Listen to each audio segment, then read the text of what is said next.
నమస్తే, నేను సిరి. Johnny master ఈ పేరైతే 2-3 రోజుల నుంచి వెళ్ళి చర్చల్లో ఉంది. ఆయన మీద కేసులు, ఎవరైతే తనతో పాటు కో డాన్సర్ అంటే తనకన్నా చిన్న వయసు నుంచి అంటే చిన్న వయసు అమ్మాయి పైన ఏదైతే ఉందో తన అత్యాచారమే కావచ్చు, మత మార్పిడే కావచ్చు, చాలా కేసులు అయితే అమ్మాయి పెట్టడం జరిగింది. ఇప్పుడు మాత్రం ఈ కథలో బడా నిర్మాతల కలుగజేసుకొని ఆ అమ్మాయిని రాజీకి కుదిర్చేలాగా కొంతమంది ప్రయత్నిస్తున్నారు. సినిమా పెద్దలు, నిర్మాతలు అని చెప్పేసి మరి వార్తలు వస్తున్నాయి. మరి ఏంటి, నిజంగానే ఆ అమ్మాయి రాజీకి వస్తుందా, లేకపోతే ఈ కేసుని ఇలాగనే అంటే విచారణకి ముందుకెళ్తారా, అసలు ఏం జరుగుతుంది ఈ కేసులు అనేది మరి వివరించడానికి మనతో పాటు ఉన్నారు ప్రముఖ రాజకీయ విశ్లేషకులు కేవీవి ప్రసాద్ గారు. నమస్కారం సార్. నమస్తే.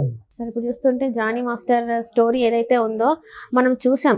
ఏదైతే అమ్మాయి చెప్పిందో అన్నీ జరిగినాయి. 3 గంటల పాటు పోలీసులు కూడా తన సొంత ఇంట్లోనే తనని విచారణ చేయడం జరిగింది. అన్నీ జరిగినాయి. అయితే ఇప్పుడు ఏంటంటే సినిమా ఇండస్ట్రీకి సంబంధించిన కొంతమంది పెద్దలు ఎవరైతే ఉన్నారో వాళ్ళు ఆ అమ్మాయితోని రాజీ పడేలాగా చేస్తున్నారు. ఏంటంటే ఓన్లీ మత మార్పిడి మాత్రమే ఉంది ఇందులో, ఇంకా వేరేది ఏదైతే అత్యాచారం ఉందో అవి కాదు, మతం మార్చుకోమన్నారనే చెప్పేసి నువ్వు కేసు పెట్టు, ఇది తీసే అని చెప్పేసి, అంటే అది ఏదైతే ఉందో శిక్షణ తగ్గించడానికి. సో ఇది ఎంతవరకు కరెక్ట్ అంటారు? ఇలాంటివి చేయడం వల్ల అంటే తెలుగు ఇండస్ట్రీ నుంచి తెలుగు అమ్మాయిలు అసలు ఉన్నారా?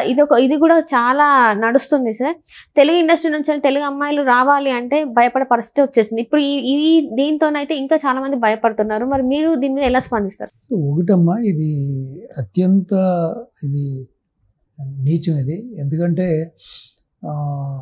అతను ఒక ప్రముఖ కొరియోగ్రాఫర్ కాకుండా ఒక ప్రముఖ పార్టీ ఏదైతే జనసేన ఉందో, జనసేనలో కూడా ఒక నాయకుడిగా కూడా వ్యవహరిస్తున్నాడు. అతను ఒక స్టార్ క్యాంపెయినర్ గా ఆయన క్రియాశీలకంగా కూడా ఉన్నాడు కాబట్టి, సో అతను కూడా ఏంటంటే ఒక ప్రజా జీవితంలోకి ఎంటర్ అవుతూ ఒక రాజకీయ పార్టీతో అంటగాగుతూ ఒక నిబద్ధత కలిగిన ఒక నాయకుడి పార్టీలో ఉంటూ ఇటువంటి మరి చిల్లర పనులు చేయడం, చిల్లర వ్యవహారాలు చేయడం అనేది కూడా ఆ పార్టీకి, ఆ పార్టీ అధినేతకు కూడా తలవంపులు తెచ్చే విధంగానే ఉంది.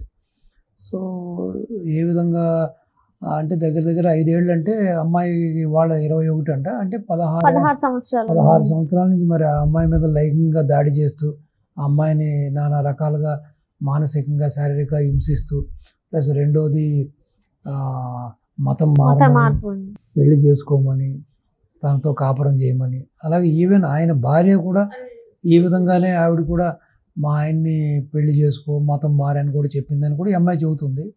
సో మరి అసలు ఆవిడ ఎంత గొప్ప మనసున్న వ్యక్తితో చూడండి. అంటే ఆమె కూడా హిందూ అయి ఉండి ఆ లవ్ మ్యారేజ్ అంటే మతం మార్చుకొని పెళ్లి చేసుకుంది ఆమె కూడా, జానీ మాస్టర్ని. అలా అంటే లవ్ మ్యారేజ్ అన్నప్పుడు తను మతం మార్చుకున్నప్పుడు ఇంకొక అమ్మాయిని ఎందుకు ఇలాంటి పనులు చేయడానికి ఆమె అసలు ఇలాంటివి ముందు పడుతున్నాను? అసలు భర్తకి ఇంకో పెళ్లి చేయాలనే ఆలోచన ఎందుకు వస్తుంది అసలు? నేనేం చెబుతానంటే, ఇప్పుడు సాధారణంగా మన ఫ్యామిలీస్లో కొన్ని చోట్ల చూస్తే ఏముందంటే, కొంతమంది పిల్లలు కలగకపోతేనో లేకపోతే ఇంకో పెళ్ళికి చేసుకోమని ప్రోత్సహిస్తారు. సో లేదు, ఏదో అనారోగ్యంతో బాధపడి ఏదైనా సంసారానికి పనికిరానప్పుడు కూడా కొంతమంది ప్రోత్సహిస్తారు. సో మరి అటువంటిది అప్పుడు మరి ఆవిడ ఆరోగ్యంగా ఉంటూ అన్నీ బాగానే ఉండి మరి ఆవిడే ఒక సాటి స్త్రీని ఈ విధంగా ఇబ్బంది పెట్టడం అనేది చూస్తుంటే నాకు ఆశ్చర్యంగా ఉంది.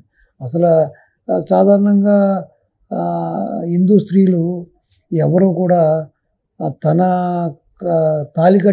అగ్నిసాక్షిగా తాళి కట్టిన భర్తతోటి వేరే వాళ్ళు ఫుడ్ షేర్ చేసుకోవచ్చు, కానీ బెడ్ షేర్ చేసుకోవడానికి వాళ్ళు ఒప్పుకోరు. సుతారాం దానికి అసలు మనస్కరించదు వాళ్ళ మనసు. మరి ఆవిడ మరి ఈ విధంగా ఎంకరేజ్ చేయడం, ఆవిడ ఈ విధంగా మాట్లాడడం అనేది కూడా ఇది శోచనీయం. సో ఏదేమైనా ఇప్పటికీ ఇండస్ట్రీలో ఉన్న పెద్దలందరూ కూడా దీంట్లో ఎంటర్ అయ్యారని, వాళ్ళందరూ ఆల్రెడీ ఇరువురితోటి కూడా మాట్లాడారని, సో అసలు జరిగిందంతా కూడా తెలుసుకున్నారని, ఎప్పుడో 4 ఏళ్ళు 5 ఏళ్ల క్రితం జరిగిన సంఘటనకి ఇప్పుడు కేసు పెట్టడం ఎందుకు, అసలు ఏంటి అని చెప్పి, అలాగే మీరు చెప్పినట్టుగా ఈ మత మార్పిడి అని చెప్పి బలవంతం పెట్టడం ఒకటి, రెండోది ఈ విధంగా ఆవిడ్ని మానసికంగాను శారీరక హింసించడం, ఇవన్నీ కూడా ఏంటంటే ఇవి కొంచెం కఠినమైన శిక్షలు పడే సెక్షన్స్ ఉన్న కేసు ఇది. కాబట్టి ఆ సెక్షన్స్ మీరు చెప్పినట్టుగా తప్పించడం కోసం వీళ్ళు ప్రయత్నాలు చేస్తున్నట్టు ఆ సెక్షన్స్ అన్నీ కూడా తప్పించి ఏదో తూతు మంత్రంగా కేసు పెట్టి దాన్ని ఇద్దరి మధ్యన కూడా ఒక రాజీ ధోరణికి రాజీ కూర్చోబెట్టి దాన్ని రాజీ చేసే విధంగా కూడా వాళ్ళు ఏదో చేస్తున్నట్టున్నారు. బహుశా అమ్మాయికి ఏదో తృణమో పనమో ఇచ్చి ఏదో డబ్బులో దశకం ఏదో ఆశ చూపించేసి ఏదో విధంగా చేయడానికి అయితే ముమ్మరంగా తెర వెనుక ప్రయత్నాలు జరుగుతుంది. సో ఏదేమైనా ఈ వ్యవస్థ మారాలి, ఈ పద్ధతి మారాలి. ఇప్పుడు ప్రొఫెషనల్ అయిన తర్వాత ఇప్పుడు ఆడవాళ్ళు ప్రతి చోట ప్రతి ఇండస్ట్రీలో ఉన్నారు, ప్రతి బ్యాంకింగ్లో ఉన్నారు, డిఫెన్స్లో ఉన్నారు, ఎయిర్ ఫోర్స్లో ఉన్నారు, సాఫ్ట్వేర్లో ఉన్నారు, డాక్టర్లుగా ఉన్నారు, యాక్టర్లుగా ఉన్నారు, ఇంజనీర్లుగా ఉన్నారు, లాయర్లుగా ఉన్నారు. సో కానీ ఇదేంటంటే ఎక్కడ చూసినా కూడా ఈ ఆడవాళ్ళ మీద ఈ లైంగిక దాడి అనేది, ఈ మానసికంగా వాళ్ళని హింసించడం అనేది, వాళ్ళ లొంగపి తీసుకోవడం అనేది పరిపాటి అయిపోయింది. ఈ ప్రక్రియకి మనం దీన్ని ఇంతటితో ఆపే విధంగా, ఇంతటితో దీనికి ఒక ఫుల్ స్టాప్ పెట్టే విధంగా ప్రభుత్వాలు కూడా కొన్ని చట్టంలో మార్పులు చేసి ఒక కఠినమైన చట్టాలు తీసుకొచ్చి, సో దానికి అనుగుణంగా ఎవ్వరూ కూడా ఇప్పుడు ఈ విధంగా ఆడవాళ్ళ మీద లైంగిక దాడి చేయడం కానీ, వాళ్ళని ప్రలోభ పెట్టడం కానీ, వాళ్ళని ఇబ్బంది పెట్టడం కానీ, ఈ విధమైన ఇబ్బందులు పెట్టకుండా ఆ దిశగా ఇప్పుడు ఆయారం గయారం అన్నట్టుగా ఇది పరిపాటి అయిపోయింది. సో ఇది మరుగున పడగానే మళ్ళీ మూడో రోజునో, రెండో రోజునో, లేకపోతే ఇంకొక నెలకో, ఇంకో 10 రోజులకో మళ్ళీ ఇంకో కేసు ఈ విధంగానే వస్తున్నాయి. మీరు చూసారు కోల్కతాలో డాక్టర్ విషయం ఏమైంది, ఇలాగా చెప్పుకుంటూ పోతే కోకొల్లలు. సో దీనికి పూర్తిగా ఒక అడ్డుకట్ట వేయాలంటే కూడా కఠినమైన చట్టాలు అమలు చేయవలసిన పరిస్థితి ఇటు కేంద్రం, ఇటు రాష్ట్ర ప్రభుత్వాలకు కూడా ఉంది. లేని పక్షంలో ఆ చట్టంలో ఉన్న లొసుగులు, ఆ చట్టాన్ని చుట్టాల కింద మార్చుకుని ఈ పెద్ద వాళ్ళందరూ ఏ విధంగా తప్పించుకుంటున్నారు, ఏ విధంగా స్త్రీలని ఇబ్బంది పెడుతున్నారు చూస్తే మీరు ఎక్కడ కూడా స్త్రీకి సేఫ్టీ లేకుండా పోయిందమ్మా. అది ఈ సంస్థ ఆ సంస్థ అని కాదు, ఒక వైద్యో నారాయణో బ్రహ్మ అంటారు. అంటే మనకి ప్రాణదానం చేసి మనకు వచ్చిన రుగ్మతను తొలగించే ఒక ప్రత్యక్ష దైవం లాంటి డాక్టర్లు కూడా ఈ తప్పట్లేదంటే కూడా ఇంకా మనం ఎవరితో చెప్పుకోవాలి, ఎవరితో మొరపెట్టుకోవాలి. కాబట్టి ఎప్పటికైనా సరే రెండోది ప్రజల ఏదైతే మగవాడి యొక్క మైండ్ సెట్ కూడా మారాలన్నమాట. అంటే ఆడది అంటేనే ఒక ఆట వస్తువుగాను, ఆడది అంటేనే ఒక ఆట బొమ్మగానే చూసే ఆ కంటి చూపు నుంచి వాడు బయటకు రావాలి. సో తను ఒక తల్లి గర్భం నుంచి వచ్చాడు, తనకి ఒక తోబట్టు ఉంది, తనకి ఒక భార్య ఉంది, తనతో తోడబుట్టిన చెల్లెళ్ళు అక్కలు కూడా ఉన్నారు, తనకి ఒక తల్లి లాంటి వదిన ఉంది. సో ఈ విధంగా ఆడవాళ్ళని గౌరవించడం నేర్చుకోవాలి. సో పరాయి ఆడది కనపడితేనే ఒక చులకన భావం, పరాయి ఆడదాన్ని కనపడగానే బహుశా ఈ అమ్మాయి కూడా తప్పుడుదేనేమో అని ఒక ఆలోచన సరళి. సో దాన్ని ఏ విధంగా ట్రాప్ చేయాలి, ఏ విధంగా దాన్ని లొంగ తీసుకోవాలి, ఏ విధంగా లోపరుచుకోవాలనే ఆ కుటిల ఆలోచనలు, ఆ కుటిల మనస్తత్వాల నుంచి మనిషి కూడా బయటికి రండి, కొంచెం పరిపక్వతతోటి, బ్రాడ్ మైండ్ తోటి సో ఆలోచించాలి. ఇప్పుడు ఒక 20 వ్యక్తులు ఆడమగా ఇష్టపడటం అది వేరే, ఇష్టపడకుండా వాళ్ళకి అయిష్టత ఉన్నప్పుడు ఈ విధంగా వాళ్ళని అడ్డకోలుగానో, లేకపోతే ఆ ప్రలోభాలతోటోనో, బెదిరించో, లేకపోతే భయపెట్టో, ఈ విధంగా వాళ్ళని మానసికంగానో శారీరకంగానో లొంగ తీసుకోవడం అనేది ఇది ముమ్మాటికి నేరం. ఇది ఆ పైన భగవంతుడు కూడా క్షమించడు. సో కాబట్టి ఎప్పటికైనా సరే సొసైటీలో పెద్ద మనుషులుగా చలామణి అయ్యేవాళ్ళు, సొసైటీలో రాజకీయ నాయకులుగా చలామణి అయ్యేవాళ్ళు, సొసైటీలో సెలబ్రిటీస్గా చలామణి, సొసైటీలో ఉన్నతమైన ఉద్యోగాల్లో ఉన్నవాళ్ళు, పెద్ద సంస్థల్లో సిఇఓలుగాను, లేకపోతే డైరెక్టర్లుగాను, ఎండీలుగా ఉన్నవాళ్ళు కూడా ఈ యొక్క వాళ్ళ యొక్క పదవిని, వాళ్ళ యొక్క పైకాన్ని, వాళ్ళ ఉన్న డబ్బు దశకాన్ని, వాళ్ళ అధికారాన్ని ఉపయోగించుకుని ఇటువంటి చర్యలకు పాల్పడతాం. ఆడది అబల కదా, ఏం చేసినా చెల్లుతుందనే ఆ మైండ్ సెట్ నుంచి బయటకు వచ్చి ఇప్పుడు మనం ఏ విధంగా అయితే ఈ లక్ష్మీదేవి అని, సరస్వతి అని, దుర్గాని ఏ విధంగా అంటే ఆ దేవి నవరాత్రులు అప్పుడు మాత్రమే, అంటే ఒక దేవీ నవరాత్రులకి, దసరాకి, లేకపోతే ఒక వినాయక చవితికో, ఒక సంక్రాంతికో, ఒక దీపావళికి కాకుండా అసలు ఆడదాన్ని ఒక పవిత్రమైన మనసుతోటి, పవిత్రమైన చూపుతోటి ఒక భూమాతను ఏ విధంగా అయితే మనం పూజిస్తామో అలాగే కూడా ఆడదానికి ఒక గౌరవాన్ని ఇవ్వాలి.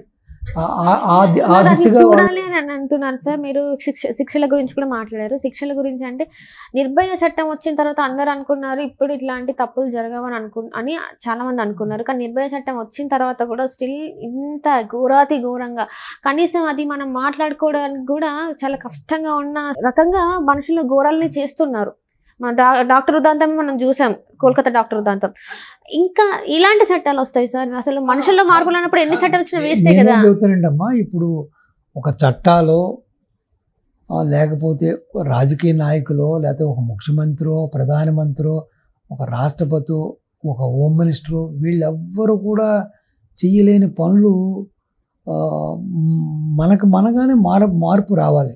అంటే మీరు చెప్పినట్టుగా ఎంత కఠినమైన చట్టం తీసినా కూడా మనిషి యొక్క ఆ యొక్క మెంటాలిటీ, మనిషి యొక్క ప్రవృత్తి, మనిషి యొక్క ఆ యొక్క హింసా ప్రవృత్తి, ఆ కామ ప్రవృత్తి, ఇది మారాలి. మైండ్ సెట్ మారాలి. మెయిన్ మనిషిలో మార్పు రాకుండా ఎన్ని చట్టాలు తీసుకొచ్చినా కూడా ఇది కేవలం కొంతవరకు భయపెట్టడానికే.